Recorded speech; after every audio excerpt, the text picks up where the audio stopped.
Sobat Maestro, sesaat lagi kita akan bersama-sama mengikuti program Hidup Sehat Pilihan Kita.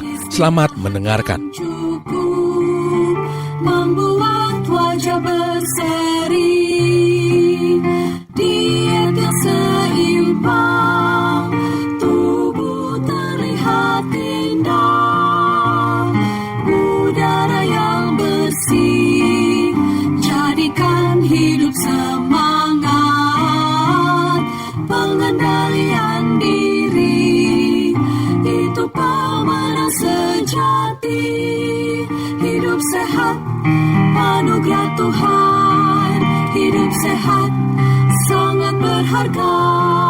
10 hukum kesehatan.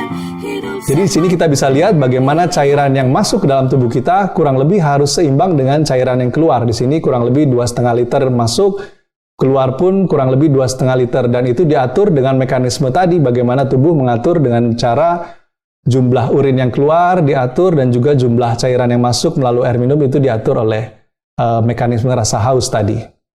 Ini adalah sebagai contoh bagaimana ketika kita minum jumlah air yang sedikit, jumlah air kencingnya pun sedikit. Ketika minum jumlah air yang banyak, respon tubuh menghasilkan jumlah air kencing yang banyak.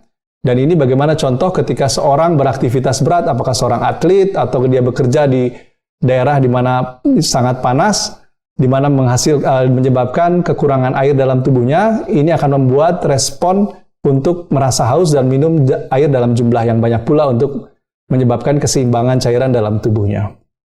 Selanjutnya yang akan kita bahas adalah tentang fungsi air. Ada banyak fungsi air dalam tubuh kita yang sangat penting, namun saya coba rangkumkan dalam 5 fungsi air. Yang pertama adalah fungsi air untuk menjaga bentuk dan struktur komponen sel atau jaringan, di mana air mengisi sel untuk membantu mempertahankan bentuk dan struktur sel maupun jaringan. Sama seperti air di mana bentuk dan struktur mempengaruhi fungsinya, bentuk dan struktur sel juga sangat penting untuk proses-proses biokimia dalam sel maupun jaringan. Sehingga peran air sangat penting untuk menyebabkan sel dalam bentuk dan struktur yang pas untuk mengakibatkan sel tersebut dapat berfungsi seperti seharusnya. Dan salah satu contoh lain adalah bagaimana air menjaga bentuk dan struktur komponen, yaitu contohnya adalah dengan protein. Protein sangat banyak jenisnya dalam tubuh kita, dan perannya pun sangat penting dalam kelangsungan hidup kita. Di mana protein ini diproduksi atau dibentuk dalam bentuk rantai asam amino yang bisa kita lihat di sebelah kiri layar Anda. Ini adalah diproduksi sebagai rantai asam amino. Namun, protein tidak bisa berfungsi hanya sekedar sebagai rantai asam amino ini saja. Dia harus dimodifikasi bentuknya untuk mencapai bentuk yang diharapkan. Seperti yang saya tunjukkan di sini, dia menjadi bentuk sebuah 3 dimensi yang khusus dan spesifik agar protein tersebut bisa dapat berfungsi. Contoh yang saya ambil di sini adalah bagaimana ini adalah protein dari hemoglobin atau di dalam sel darah merah. Ini sama juga hemoglobin, di mana fungsinya adalah mengikat oksigen dan juga mengantar oksigen tersebut ke seluruh jaringan tubuh kita, ke seluruh sel tubuh kita. Dan contoh yang selanjutnya ini adalah protein dari imunoglobulin atau yang kita kenal sebagai antibodi. Bagaimana fungsi dari antibodi itu adalah untuk melawan kuman-kuman dalam tubuh kita. Sehingga sangat penting bagi protein tersebut dibentuk sedemikian rupa hingga dia berfungsi seperti seharusnya. Jadi kita bisa lihat bagaimana peran penting air dapat membentuk protein-protein tersebut dapat berfungsi seperti seharusnya. Fungsi yang kedua adalah sebagai pelarut medium reaksi dan reaktan atau reaksi kimia. Ini mungkin sudah sering kita ketahui ya, di mana air itu sangat berfungsi untuk melarutkan berbagai zat dalam tubuh kita, baik itu garam seperti sodium atau klorida, ataupun nutrien-nutrien atau nutrisi dalam tubuh kita seperti glukosa atau asam amino yang diperlukan dalam tubuh kita. Ini adalah contoh bagaimana air melarutkan gula dalam darah sehingga gula tersebut dapat diantarkan kepada organ-organ yang membutuhkan. Dan selanjutnya adalah bagaimana air sangat berfungsi sebagai reaksi kimia, membantu reaksi kimia. Ini adalah sebagai contoh bagaimana air membantu sebuah karbohidrat yang kompleks dihancurkan menjadi sebuah karbohidrat yang lebih simpel, sehingga lebih mudah untuk dimetabolisme. Jadi ini adalah fungsi-fungsi air sebagai pelarut dan juga reaksi kimia. Fungsi selanjutnya adalah sebagai transportasi nutrisi dan juga produk limbah. Ini juga mungkin sudah kita sangat ketahui bagaimana air Dalam hal ini adalah sebagai darah, dia bisa mengantar nutrisi-nutrisi yang diperlukan oleh tubuh kepada organ-organ yang membutuhkan. Contohnya seperti gula tadi, atau juga seperti oksigen dari paru-paru diantarkan ke seluruh jaringan dalam tubuh kita. Dan selain itu juga, air juga akan mengantar sisa-sisa metabolisme yang disebut sebagai produk limbah ke tempat pembuangan seperti ginjal atau juga paru-paru seperti limbah CO2 lewat paru-paru. Fungsi selanjutnya adalah untuk termoregulasi atau yang kita ketahui sebagai pengaturan suhu tubuh. Di mana ketika kita beraktivitas berat di cuaca yang cukup panas, kita akan menghasilkan panas yang cukup banyak dalam tubuh kita. Dan untuk membuang panas tersebut membutuhkan air yang cukup agar bisa mengantarkan panas tersebut keluar melalui proses yang disebut dengan proses penguapan atau evaporasi melalui ketika saat kita berkeringat. Sehingga pada saat tubuh kita kekurangan cairan, panas dalam tubuh kita itu akan sulit untuk dihantarkan keluar dan itu akan sangat mengganggu fungsi dalam tubuh kita. Dan selanjutnya yang terakhir adalah fungsi sebagai pelumas atau lubrikan dan peredam atau shock absorber.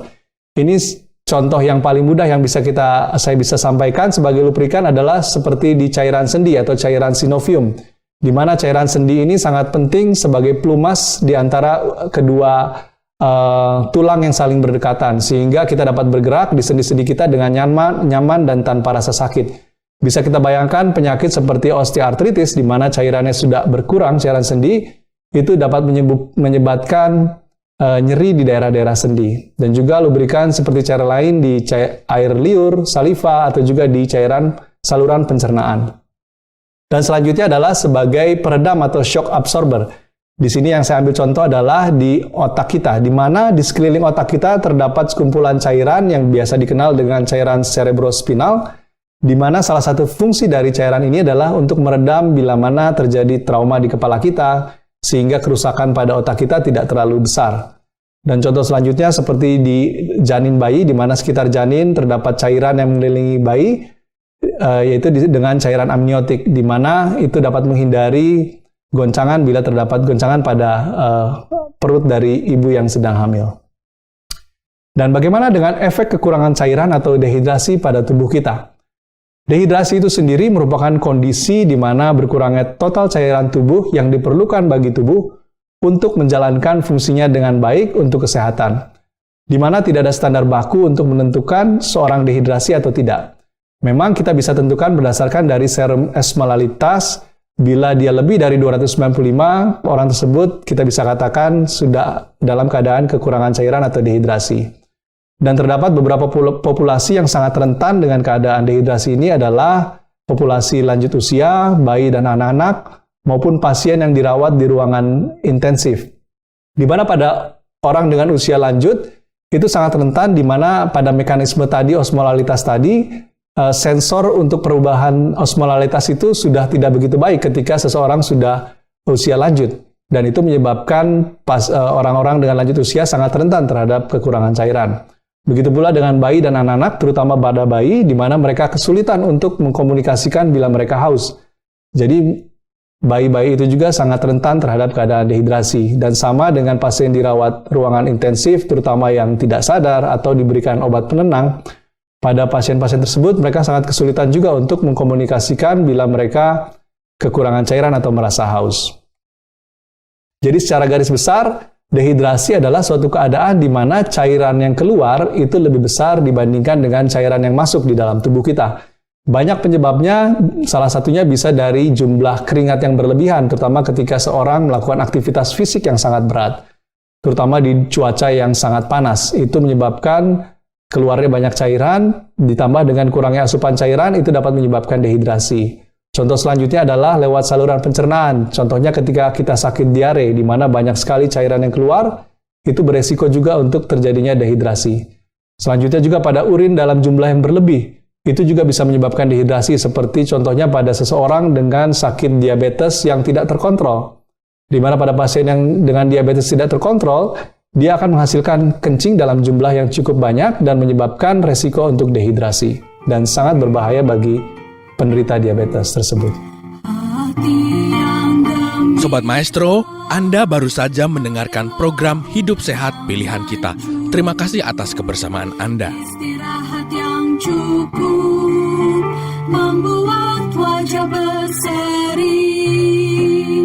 Diet yang seimbang, tubuh terlihat indah.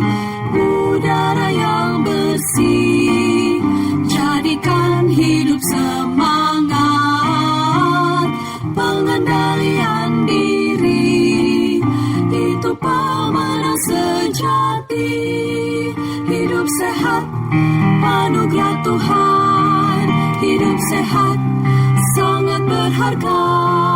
10 hukum kesehatan. Hidup sehat.